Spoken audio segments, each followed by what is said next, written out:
So Puja Guruji was told by Gurudev to start teaching the Ramayana.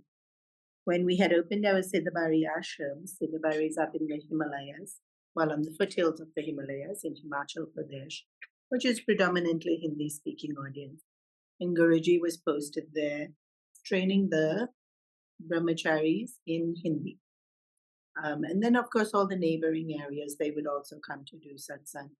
And each region of India has its own signature satsang that they do. Like in Maharashtra, they do the abhangs. In Kannada, they do Mukundamala, which is very, very well known. But it's specific to that region, and if you aren't in that region, you don't necessarily know it. In Chennai, Tamil Nadu, they have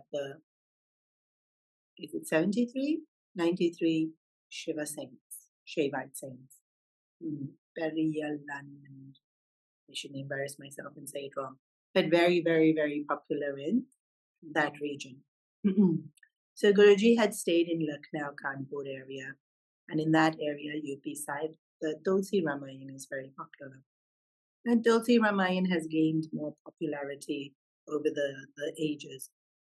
But Ramayana is popular, not necessarily Tulsi Ramayana. Again, depending on which region in India you follow different Ramayans.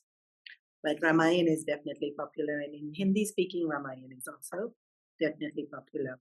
And so Guruji started and was the first person in Chinmaya mission. So Gurudev would teach Bhagavad Gita, Upanishads, and some of the Prakarana Granthas, Tattvabodh, Atmabodh, Upadeshad, Panchadashi, Viveka Chudamani. This was what Chinmaya mission was known for, teaching Advaitic, Vedantic text, because that's what Gurudev taught. And then Guruji was the first to teach Ramayana.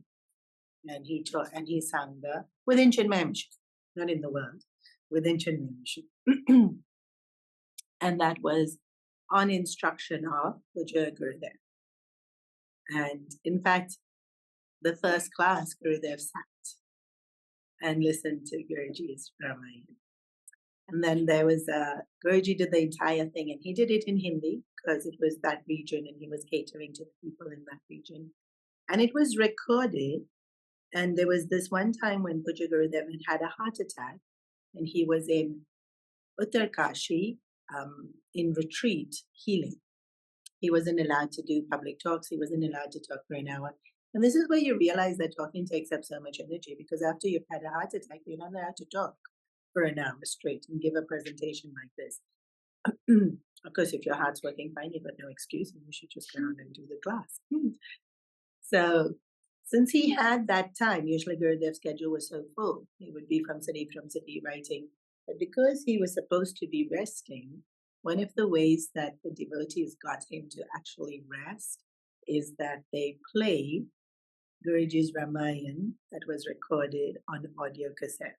So to sit and listen, he had to sit for 1 hour and not do anything else and actually listen.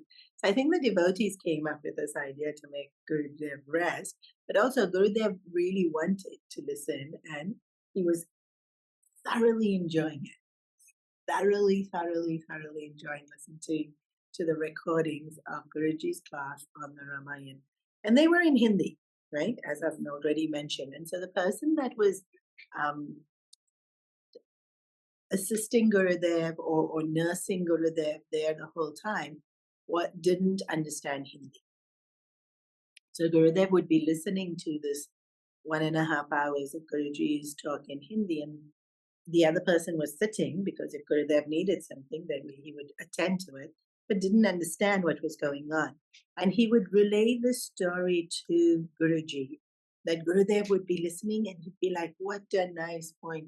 And then he'd look at this the devotee that was sitting there, and it's like, why you don't understand what he is saying? Like, they're like, it's so beautiful. It's such a shame, just making it like kind of rubbing salt in a person's wound. Already he doesn't understand. But the person understood the spirit of it. It was like that Gurudev wanted to be able to share how beautiful this narration of the Ramayana is that Guruji was doing. The Ramayana itself is beautiful, but the way each person tells it is so, so lovely. Right? I'll just give you the smallest indication. Like I recently heard someone say this. So, we know that Hanumanji jumped over the ocean. He had to go look for Sita Ji, and then they were on the banks of India, and they had to go to Sri Lanka, and he says, Jai Shri Ram, and he jumps over the ocean. And it's even there in the Hanuman Chalisa that, he crossed over 800 yojanas. And I myself have told the kids this story all the time about he crossed the whole ocean. How powerful is Hanumanji that he crossed the whole ocean? And we use this as a way of that Hanumanji was able to accomplish the impossible. And so nothing is impossible because it doesn't matter how fast the distance and you have to get there, you can cross like he crossed the ocean. And not with a boat. That would have been easy if you had a boat, right? They didn't have a boat. He had to fly over the ocean. So this was like a humongous feat. And this is one of the glories that Hanumanji is able to accomplish this humongous feat. And he has all these siddhis. And with these siddhis, he grew big. And he flew across the ocean. And so many ways in which this little incident is spoken about in the Ramayana. Recently, I was listening to a satsang, and the Swamiji said that, at night we see the thousands of stars in the sky. Well, not in Hong Kong. In Hong Kong, we don't see any stars, but theoretically, we know that they're there. And so when we travel to other places, we see thousands of stars in the sky, twinkling so beautifully. And, and the shine of the star is actually significantly bright for us to be able to see it. It has to be bright because the reason we don't see it in Hong Kong is there's too much light pollution. So, in a place where there isn't, to be able to see that means it's quite bright. But these stars shining in the sky, the minute the sun rises, we don't see any of them. Like however bright they were, however big they are in whichever part of the universe they are, suddenly they disappear to us with the rising of the sun because the sun is just that much more powerful. And in the same way, when devotion for the Lord rises in our hearts, then all our thousands of little miseries and problems and heartaches disappear with that beautiful presence of that grace in our life. And that in itself is such a beautiful example. But then he said, like when Hanumanji crossed the ocean, we thinking it's so big. The ocean is so big. Hanuman had to cross this humongous ocean.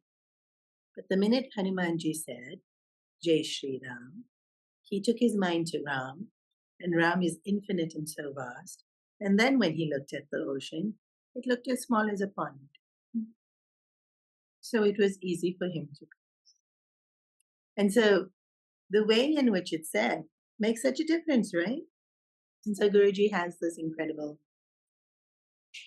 devotion for Lord Sri Ram.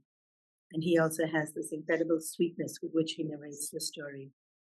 And because Guruji himself has this devotion, he has read many commentaries and reflected on it. And so for these classes, we will be doing, and the book has just been released, right? Guruji's talks on the Ramayana, the Ramcharitmanas, has just recently, I think literally like 3 weeks ago, this book has been released. And so in Hong Kong, they're coming. They're crossing the ocean. They're not as fast as Hanumanji, but they shall get here soon. And then ideally, it would be lovely if each one of you have a copy and read along with me the wonderful narration of the Ramayana. So we've just seen the Mahabharata, and so I don't need to explain to you how beneficial it is to listen to these epic stories. In the Mahabharata, we saw each character is so complex and with their virtues plus their shortcomings, and they're quite intricate. And although the Mahabharata, some would say the Ramayana is more simple than the Mahabharata, the characters aren't as complex. And this is because in terms of the timeline of creation, we have Satya Yuga, and in Satya Yuga, people are pretty much perfect. Yeah. Everyone was good. That's why it's called Satya Yuga. And people born into that era want that environment. And so they maintain and keep up that level of virtue and discipline and honesty and devotion and cleanliness in thought, word, and in deed. And of course, in surroundings, this incredible cleanliness. And then things deteriorate. Unfortunately, everything deteriorates, right? Even all these rainstorms that we have been having, we've had a few, I mean, we've always had, but they've been a little bit close to each other, right? These last 3 that we've had. And then suddenly all the walls need repainting. It's like, you just need maintenance. And it's really Murphy's Law. Like the ashram was fine for the whole 3 years of COVID, was fine till September this year. And Swamiji's coming in 2 months and suddenly everything needs to be done. It's so Murphy's Law. The most inconvenient time things go wrong.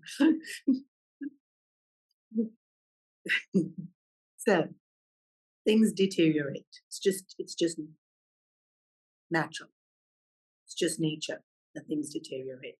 So even our ability to maintain this pristine life that people lived in Satyayuga had deteriorated. I remember once when I was in Russia, it was one of the most amusing conversations I've ever had.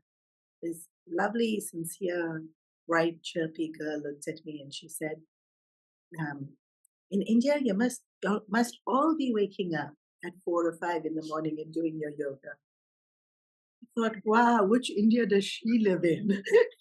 Like everyone in India waking up at 5 in the morning and doing the yoga for an hour. Like, where did she learn this? Like, where did she? Somebody must have gone to one specific ashram where they had class at 5 in the morning, and she thought all of India lives like that. And for a moment, I really thought, and she said, all along the river banks of Gangaji, don't you all just do your yoga at 4 o'clock in the morning? I was thinking, I wonder if that happened in Satyayuga.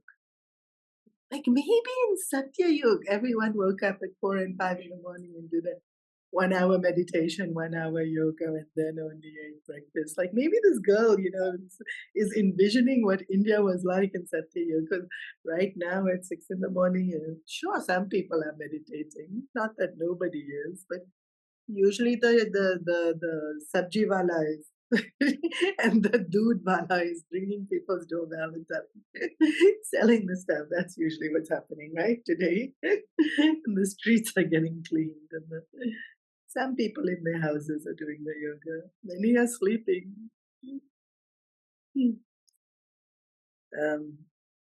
Satyayuga deteriorates, and Treta Yuga is when the Ramayana happens. So some impurities have entered into the general thinking of society. And then deterioration happens yet again. And that's called Treta Yuga. And that's when the Mahabharata happens. And so because there's more impurities in people's mind in Treta Yuga than there is in Dwapar Yuga, when Mahabharata happens, than there is in Treta Yuga, the Mahabharats are more complex. You're just capable of more evil. And so in Ramayana, the villain's not as bad. Because we see that Shiva has done lots of tapas. Shiva is like a really great devotee of Lord Shiva. Ravana is a really great devotee of Shiva. He's a Brahmana, he's done pujas, his grandfather did the puja for Shiva himself. They're not so bad also. He's bad. He kidnapped Nandaman's wife. It's pretty bad. But like in the Mahabharata where you see Shakuni is doing something just for revenge. And Duryodhana is so full of jealousy and greed. Ravana is just a bit arrogant and self-centered. They say just a bit, but like a lot. Not so in that sense, the Ramayana gets viewed to be a little bit simpler than the Mahabharata, not as complicated. But that doesn't mean it's not as rich. It's still as rich. And in fact, in some ways, it's better because the Mahabharata is so complicated, it's hard to keep up with who's doing what and when what happened And it's like you can get lost in all the details of the month. Whereas Ramayana, you don't get lost. It's a very nice story.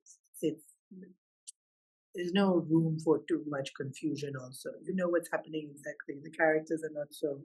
It's really comprehensive, and not to compare, because the beauty of the Mahabharata is its complexities and its intricacies and its vastness.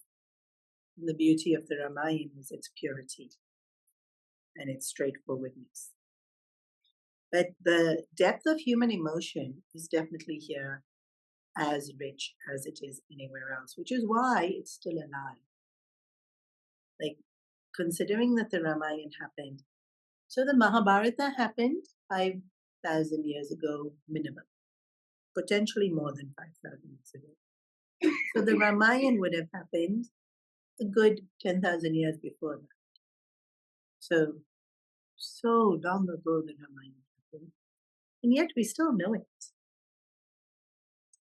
So why? Why is it still alive? One of the reasons is because of the beauty of it being a scripture. But also we see in society that we do want epics, because we tend to use them as reference points in conversations or in context or in teaching. So for example, Romeo and Juliet. People refer to it all the time. You know, somebody is very flirtatious or somebody is madly in love. And then we say, "Oi, Romeo," because it's context. We like to have a story that survives through time so that we can have it as something we can pull from, an analogy we can pull from, an example we can pull from, a character that we can pull from. As a society, that's actually what culture is. Culture is having that ability to relate to something. So recently people have created this Karen character, but it's a fact. Yeah. And so, like, right now it's being used. But Romeo got used eons ago, gets used now, will get used even 100 years from now. And same with the Ramayana. Because it's just always there, it's this wonderful constant that we can refer to. The Ramayana has also this varied, what's the word? So it's a poem. So somebody studying literature will study Ramayana for its literary content, its poetic content. It's historical. So someone studying history will read it for facts, details, timelines. And today we see that how they take the NASA pictures to show the bridge and Ayodhya. So in fact, there was so much hamagama about Ram Janmabhoomi. There's this temple in Ayodhya, which is the exact location where Ramchandraji was born. And so a temple was erected. And then over the course of the years and through invasions, the temple was broken down and a mosque was built. And it's on the exact same spot.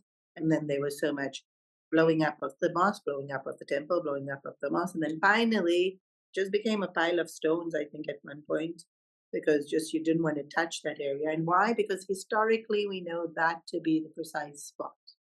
So it's a historical text as well. So people will read it for historical purpose. So it's a literature text. It's a historical text.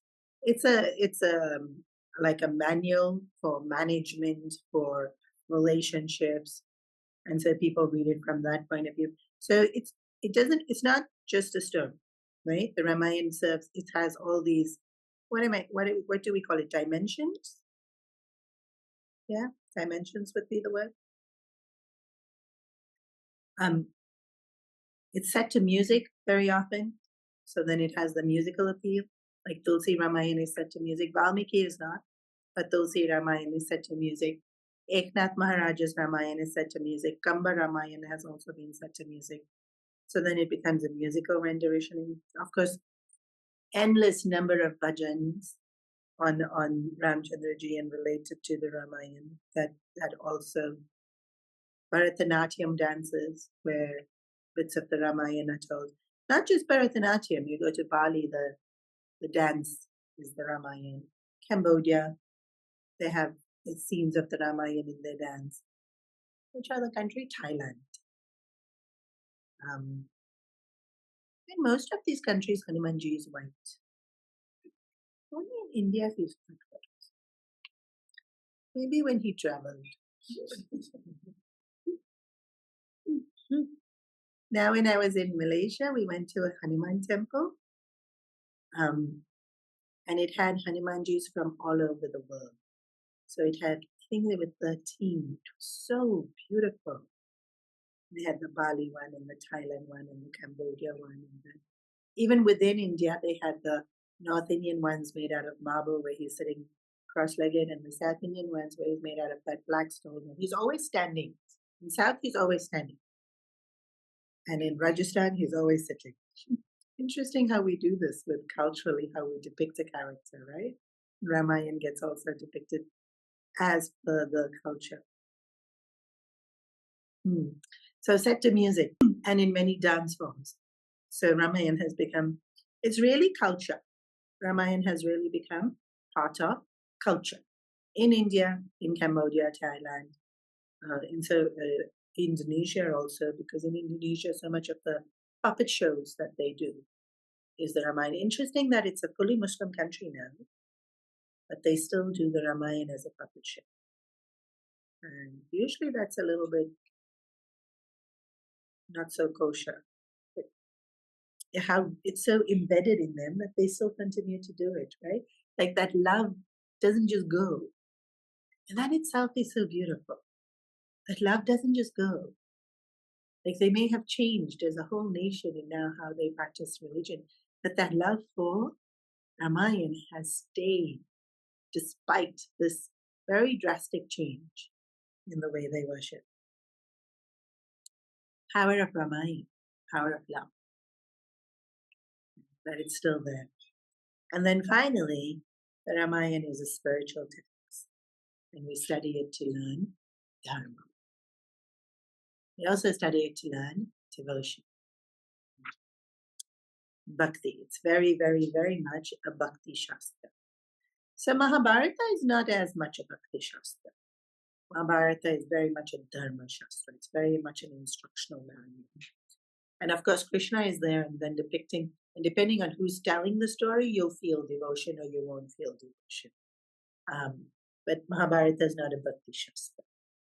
Ramayana is a Bhakti Shastra. Bhagavata is a Bhakti Shastra. So it's the purpose of studying it is to bring out Bhakti in our hearts. And so just a few, now somebody was telling me they had just visited Guruji last week in India, and somebody asked Guruji how to have more faith, how to love God the way, we sometimes we see somebody else and they love God so much and you're thinking, I want to love God this much. Like, why? Like, there's such a nice jealousy to have. I want to be more devoted. I want to have so much faith. And Guruji answered, satsang. But specifically, Bhakti Shastra. When we listen to kathas of the Lord, it fills us. And it's true for everything. It's not true for just listening to the Ramayana. You watch, you read. Actually, watch not so much. You read Harry Potter, and you get drenched into Hogwarts and to what's that street? Downing Street? No, that street with all the magic. See, I've forgotten it. It's been too long. At Diagon, and you into the Gryffindors and the Hufflepuffs, and you get into that whole world, and you associate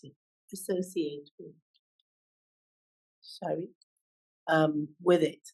Or recently, people may have a Ramayana in their house.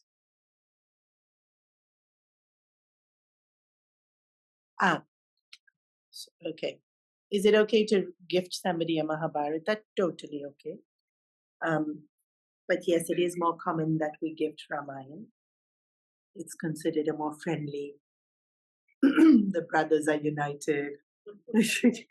Mahabharata, the brothers are fighting. In the end, I've heard it being said that in the Mahabharata, the brothers are fighting, so don't keep Mahabharata in the house because you will fight.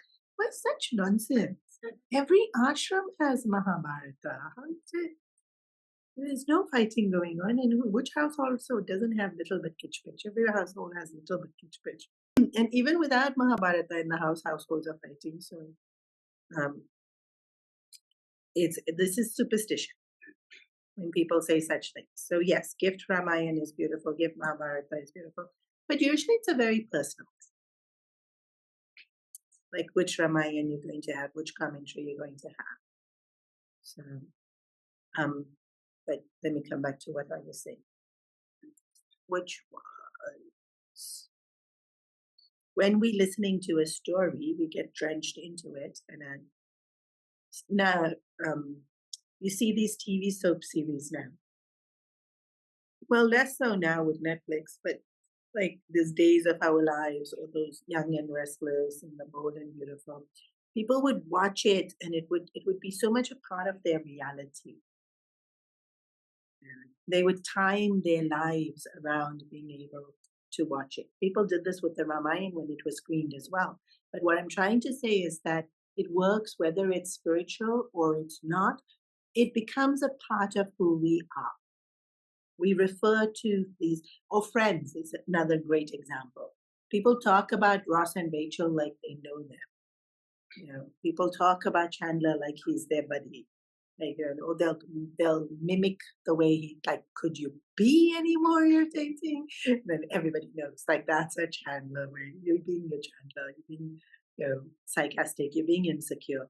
So when we're listening to the story of the Mahabharata, it becomes a part of our world. We become a part of the world of the Mahabharata, the Ramayana, and the Ramayana characters become a part of our world. They become people we feel we know. Bharat. Like we feel Bharat. Like he really, such a nice guy, so much heartache he went through. And somebody was saying this even when we were doing the Mahabharata, right? They were feeling like, suddenly we feel like we know all these people. They come alive to us. And so this is the beauty of Katha. And stories have this way of making it real. And was the Ramayana real?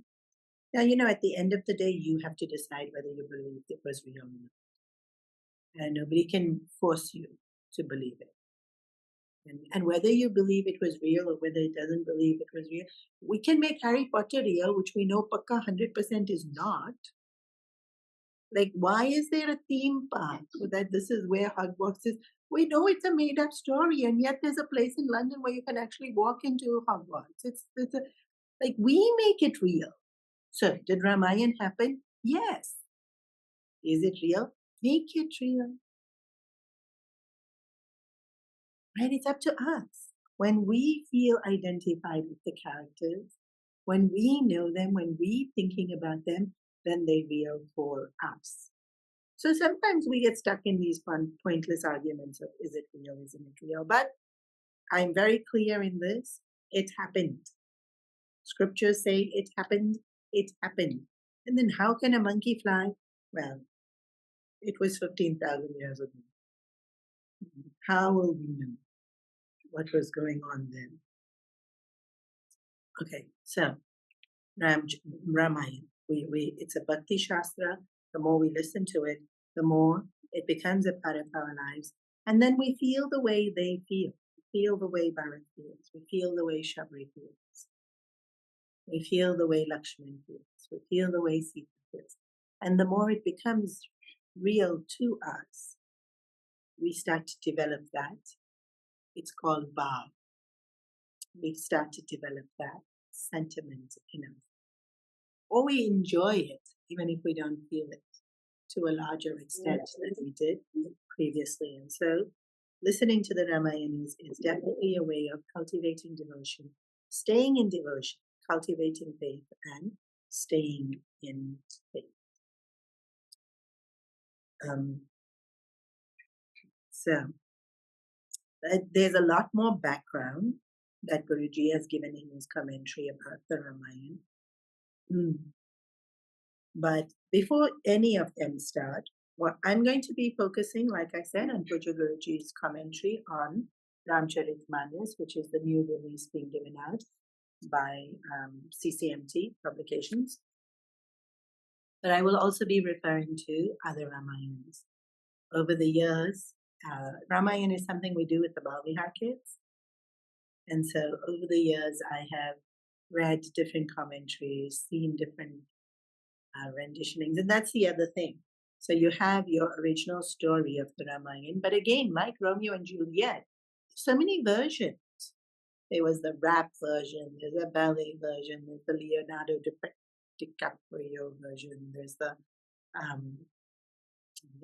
the stage production versions, and so it's done in different ways. And the Ramayana too has been depicted through different ways with slight different interpretations. Some years ago, a good 10, 11 years ago, in the Philippines, they had done a stage production of the Ramayana in ballet. And it was a 2.5-hour show. It was phenomenal. There wasn't a single Indian in the play. It was completely local talent, and it was proper ballet, like Swan Lake. And even for them to think of it, maybe they took it up as a challenge, something new, but so beautiful. Done just through opera singing in Tagalog. The story was being narrated in opera singing in Tagalog, and the dancing was done in ballet. Unfortunately, I knew the story, so I could follow what was going on. But they did the golden Diya. They did the Ramayana, the Ravana coming and taking. They did Hanuman carrying the mountain. It was so cool. Ballet. Who would have thought you could see the Ramayana in ballet? I mean, in India, of course, you do it Bharatanatyam, you do it in Kuchipudi, you do it in Kathak. But this was ballet. And then I'm sure some of our teenagers, well, in youth camps, I've seen rap versions of it. I'm sure someone will do a hip hop version of it also soon. So, unlike the Mahabharata, Ramayana lends itself to the word's not interpretation. What is this called when you can portray it? Versatility. It allows differentness of expression. Mahabharata does like that game of dice is intense. Right? Ramayana allows a little bit more playing with the flavor. So we'll see. We'll play with it. So it starts, but every single Ramayana starts with the invocation of Ganeshji. Actually, so did the Mahabharata, but I didn't do the invocation of Ganeshji when I started. I did. I focused more on Veda Vyasana and Ganeshji, but this being Ganesh Chaturthi week, we have to do due diligence, especially since we're not doing Ganesh Puja here in the ashram at the moment. When Veda Vyasa was writing the Ramayana, the Mahabharata, he sat down to write the Mahabharata, and it was like writer's block. Thing was coming. And then he started, and then it was not right. And literally, you can see this. Scrunch up the paper, throw it. No, scrunch up the paper, throw it. This is Veda Vyasa. He compiled all the Upanishads and all the Puranas. And now he's got my writer's block for Mahabharata. It's complicated. And then Naraji was passing by. Naraji always is at the right place at the right time. Impeccable. Impeccable timing Naraji does. He seems to have a magnet for being where wherever he can do masti or satsang. And he says, did you invoke Ganeshji? You didn't invoke Ganeshji. You won't be able to write it. And then Vedavyasa composed a poem on Ganesha. And then called Ganesha to help him to write the Mahabharata. And then it flowed. As we know the story, from beginning to end, he didn't even stop once, because that was the rule that was given. So same here, when Tulsidas Ji wrote Ramcharitmanas, invokes Ganesh first, and Valmiki wrote his version of the Ramayana. There's many, many versions of the Ramayana. Hanumanji has written one version of the Ramayana, but nobody read it because he wrote it on a mountain. Yeah, we're true to Hanuman, right? Why would Hanuman write on paper? He wrote it on the mountain. And then Tulsidas Ji said to Hanumanji, if you've written the Ramayana, who will read mine? Like, nobody's going to want to read mine. And so this is Hanumanji's humility. He just smashed the mountain. And so the entire Ramayana crumbled into stone. And so nobody's read Hanumanji's Ramayana. So sad, no? That's so beautiful. That he can have so much detachment. When we write something, we post it. Did you see it? Did you see it? Did you read it? Did you read? Did you read? Did you read? Hanumanji is so incredibly detached. But I have to praise Ganesh, not Hanumanji, because it's Ganesh Chaturthi. So like I said, every composition starts with the praise of Lord Ganesh. And Tulsidas Ji is so poetic in his way of praising.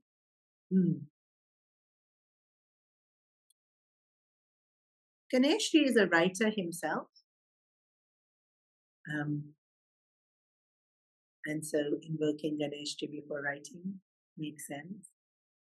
And even though Saraswati Mata is in charge of speech, Ganeshji also has the siddhi of being able, and I need to invoke him more because he has the siddhi of being able to give you the right word.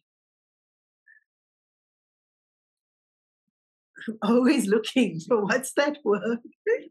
That's it. We're introducing Ganesh mantra before every class so that I can get the right word. So Saraswati Ji, of course, was speech overall, and it includes finding the right word and being able to communicate in an efficient way. But Ganeshji, more precisely, is precise. And the word is exactly that meaning will come out. This is described in the Ganapati Vashisha Upanishad. Ganeshji is also invoked for buddhi. Ganeshji is Siddhidata, powers, and Buddhidata. But Siddhidata is not necessarily the power of becoming big or teletransporting or moving things with your mind. That is Siddhi. But when we invoke Ganeshji as Siddhidata, when we do puja and we take the sankalpa, we say Shraddha Bhakti Jnana Vairagya Siddhi Artham. Siddhi is, Artham means wealth, and Siddhi is that which brings us wealth. So it's the skills that we have, or rather the power that we have that is able to bring us wealth. Now remember, wealth's not just money. So even this knowledge is a wealth. Having this devotion is a wealth. So Siddhi is the power for us to be able to cultivate something in us. Power is a nice word, nice translation of Siddhi. And everything is a power, right? Even being able to walk is a power. if you fractured your leg or if you're in some kind of car accident and there's an injury, we know how debilitating it is not to be able to walk. And so to be able to walk, power, we don't normally think of that as power, but it is. Even something like swallowing takes strength, is a power. Our ability to see clearly. This week, so many people have gone for eye surgeries that I know. And scary, right? If you're not able to see clearly. And just to be able to use our eyes and to be able to work and to be able to, we do it so quickly, we do so effortlessly. It's a siddhi. It's a power that we have. And then whatever, and that's just built in. Walking, talking, seeing, these are all siddhis that we have that is just built in. But then we cultivate siddhis, like we strengthen our body. We make it stronger. We make it more flexible. We make it more capable. We strengthen our personalities so that we can endure. Like maybe sometimes we wouldn't have been able to speak to somebody because we're so shy. And we work on it, and we strengthen ourselves, and today we can speak to them. We create the power. Maybe negotiate. Somebody, the first time we tried to negotiate, it falls flat. The other person got royally what they wanted. I'm left with a bad deal. And then we learn. We develop the power to be able to do so. And sometimes we're able to convince them to even give us what they don't want to give us. And then how you use that power is very important.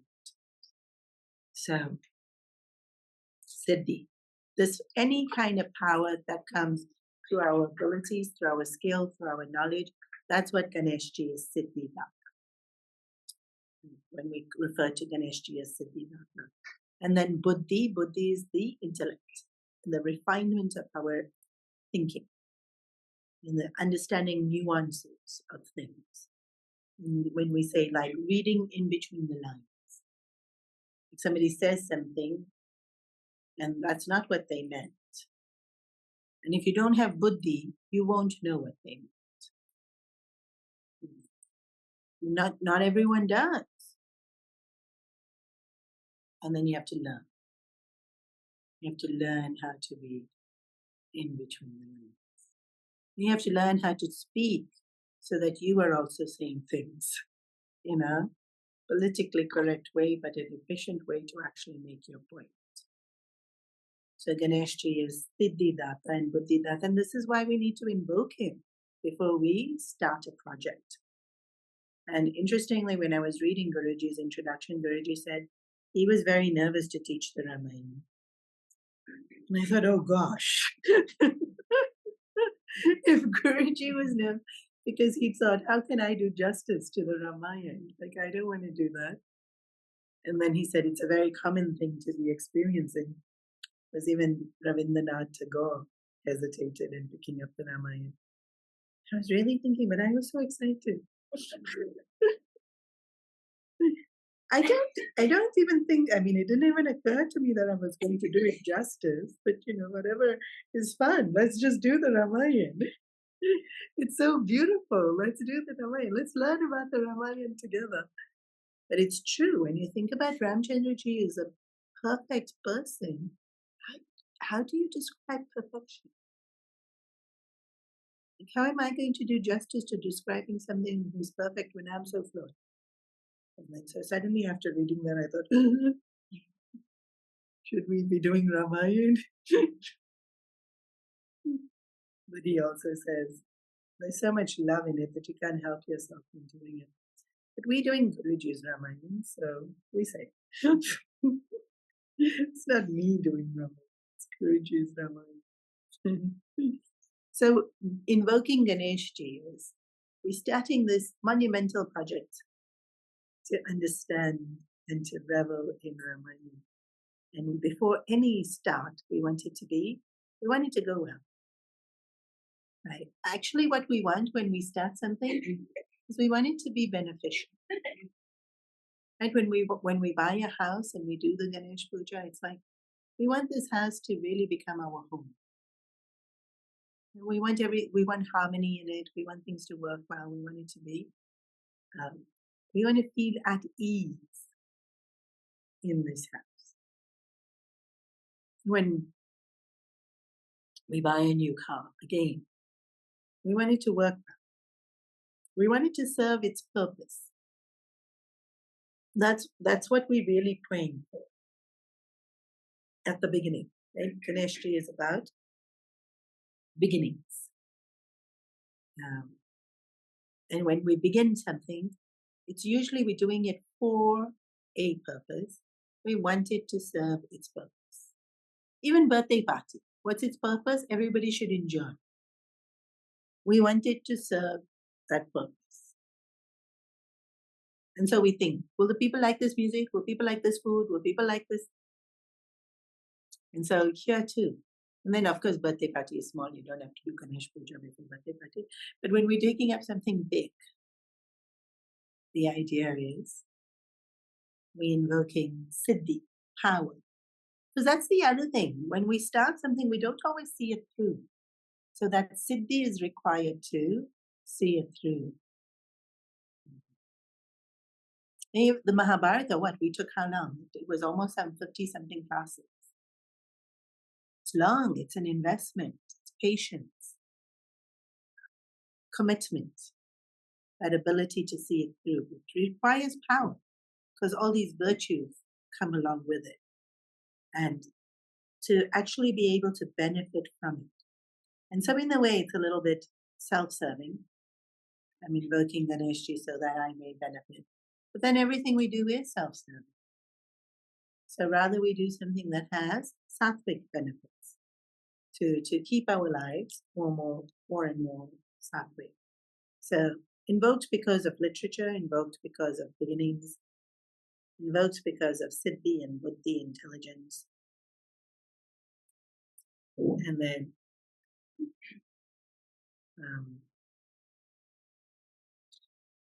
Ganeshji is pranava, associated with Om. But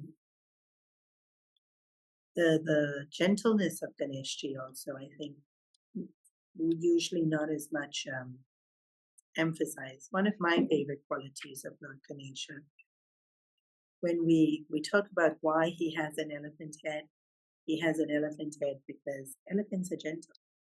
They're extremely powerful, but they're gentle. And very often when we think of God, we think of this very powerful being. We forget the gentleness of it.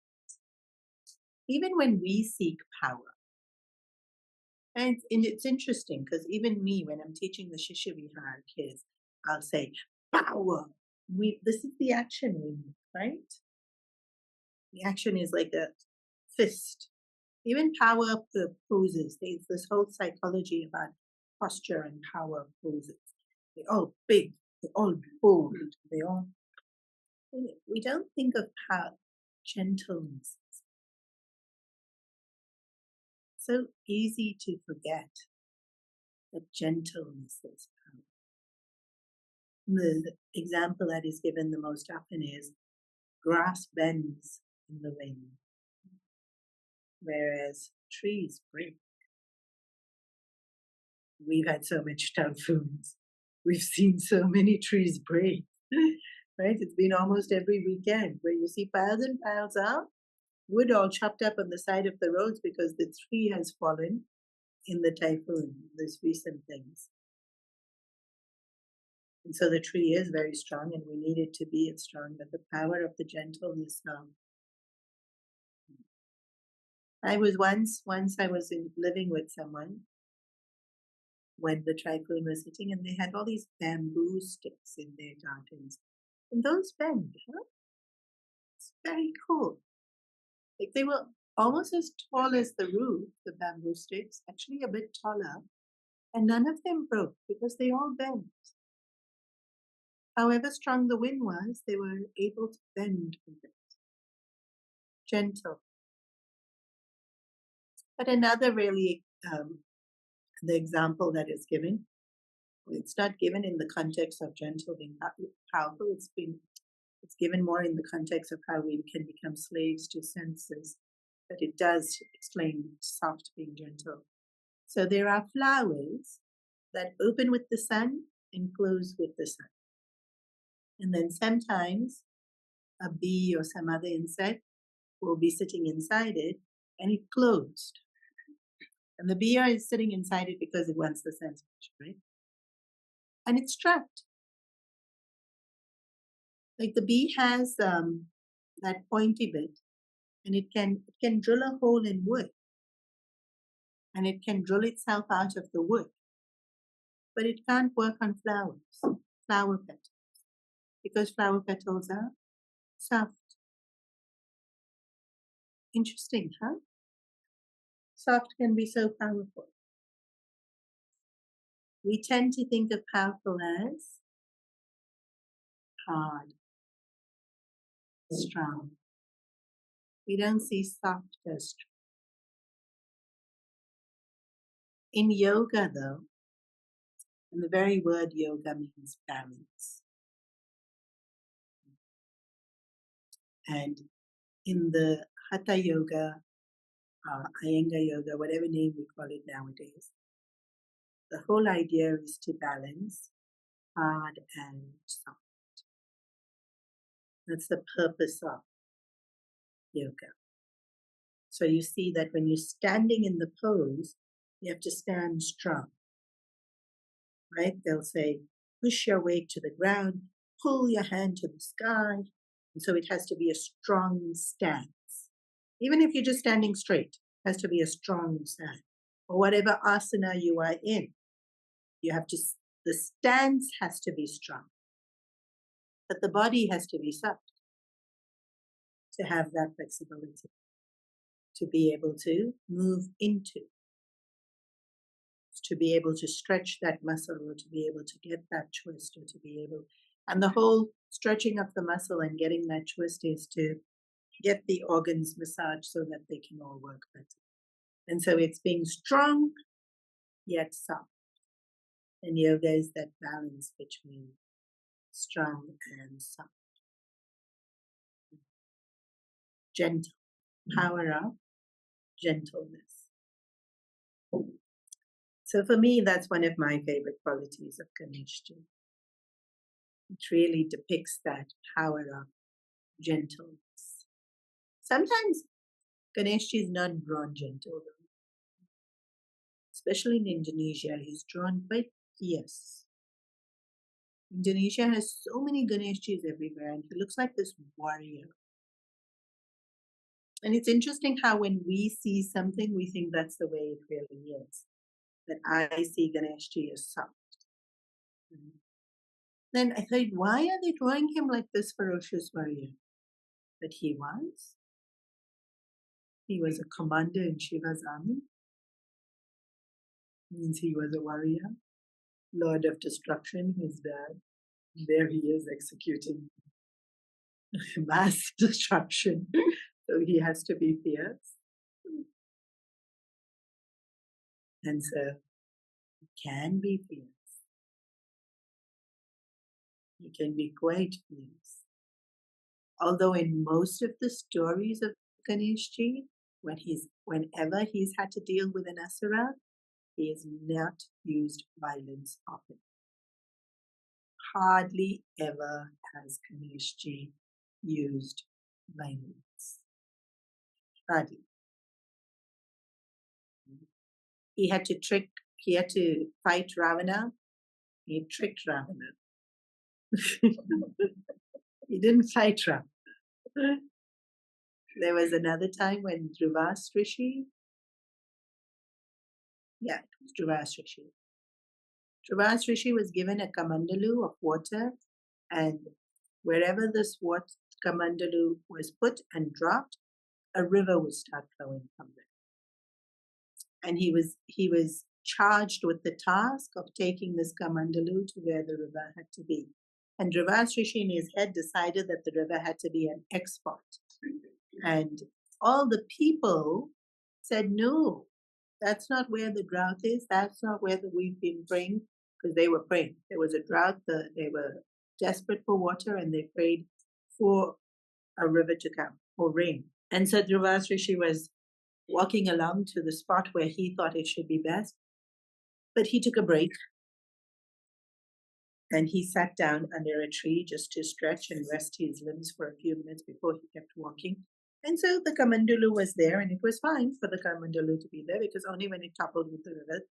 And Ganeshji came as a crow, picked up the Kamandulu, took it where it should be, and then dropped it. Like even there, he didn't fight Dhruva's Rishi. He didn't, get into an argument. He didn't, when you see, in fact, when you see Navratri comes next, there's so much fighting with demon. Ganeshji just didn't fight with the demon. Like there was one other demon that was burning up the whole planet. What did Ganeshji do? Swallowed him like a laddu.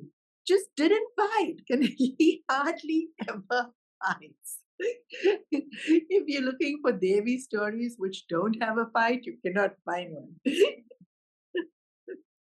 And then, when I had to write Ganeshji stories, there's so many because he just doesn't fight. He comes up with such innovative ways. This Buddhi Data, he comes up with another way of fulfilling the need and solving the problem. He just doesn't use fighting. It's just incredibly adorable. Right? So coming back to Dhruva's Rishi, this is also a fun fact to know about Ganeshji. So he was this crow, and he toppled, and the river Kaveri started flowing, which is why Kaveri is one of the sacred rivers of India, started by Ganeshji and Dhruva's Rishi. And so Dhruva's Rishi is so irritated with this crow that's now taken the Kamandandu and started the river, and he's shooing the thing and then trying to hit it away, and then he turns back into Ganeshji. The crow turns back into Ganeshji. And Dhruva's Rishi's hand was like up to shoo the bird away, and then he sees Ganeshji, and then immediately he does, instead of hitting Ganeshji, he hits himself. And you would have seen this in India. When we do something wrong, this it's like, and this started with Dhruva's Rishi, the hand lifted to hit Ganesha, and then thinks, no, I cannot hit Ganesha, and hits himself. And so you see even all these things around Ganeshji, all these really, really cute rituals around Ganeshji. And so this hitting yourself when you've done something wrong is like a gentle reminder. It's not a hard hitting. And I'm sure you've seen people do it. It's actually quite cute also. You'll see all these ammas especially doing it, and they'll deliberately say something where you'll see their eyes twinkle, and then they'll make that naughty comment, and then they'll giggle, and they'll be like, I shouldn't do this. It's all, you haven't met them, they're adorable. And this hitting then changed into the tapping. It knocks some sense into me. That's also related to Ganeshji. And even the brain yoga. All these different stories. There's a lot of cuteness and fun associated with Lord Ganesha. And so before we start this epic journey unto the Ramayana, we invoke Sri Ganesha, that we may cultivate more and more Bhakti. We'll pause here for today. Any questions?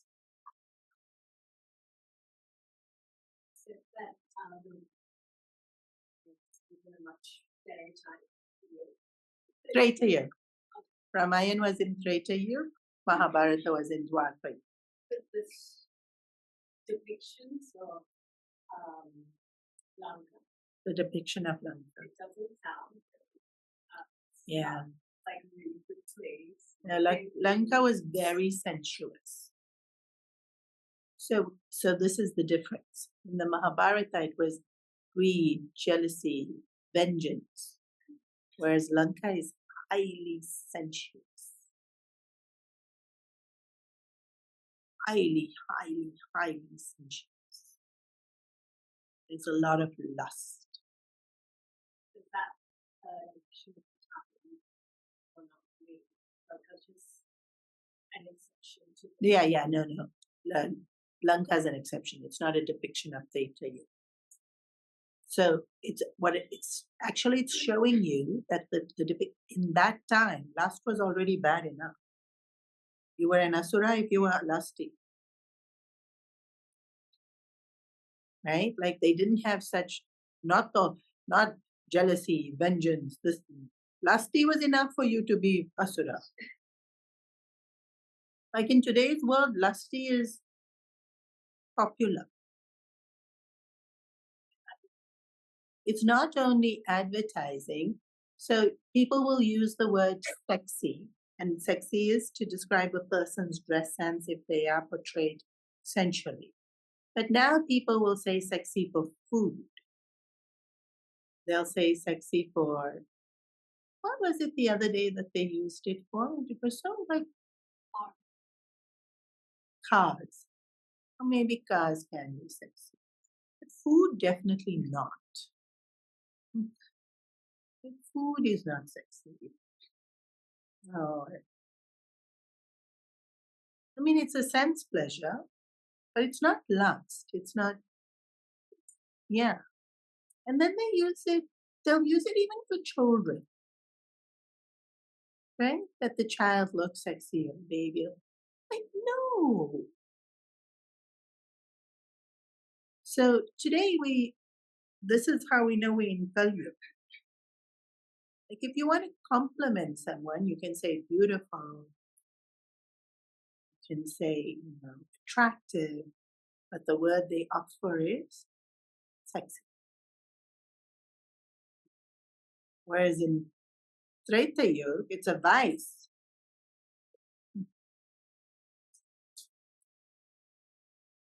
You're already Asura.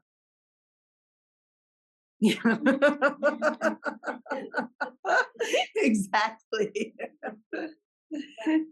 To have sexual desire is not vice.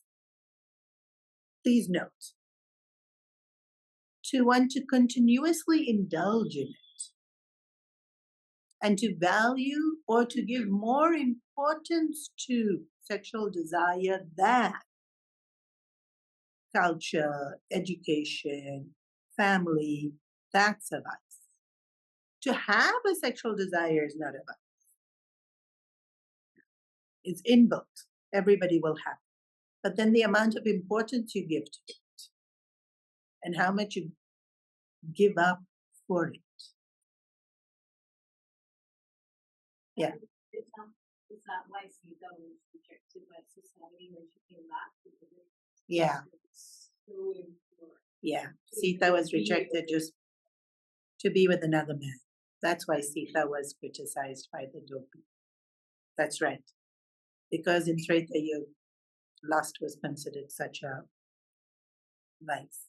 So Sita being with another man. But unfair on Sita, because she didn't go willingly. And that still happens today, right? That still happens today. As a victim, sometimes you are ostracized or and that's our shortcoming. And Sita had to endure our shortcoming, Ravana's shortcoming. Sita had to endure it. Not once did Sita say something. But yes, that's why she was judged so harshly.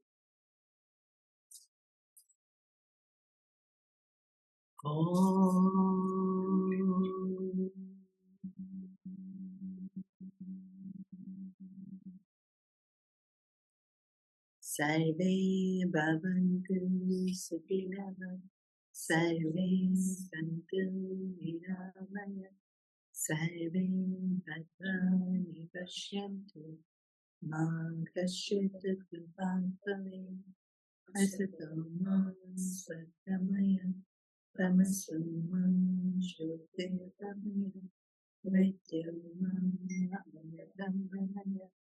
Om Purnamada Purnamidam Purnamudachyate Purnasya Purnamudachyate Om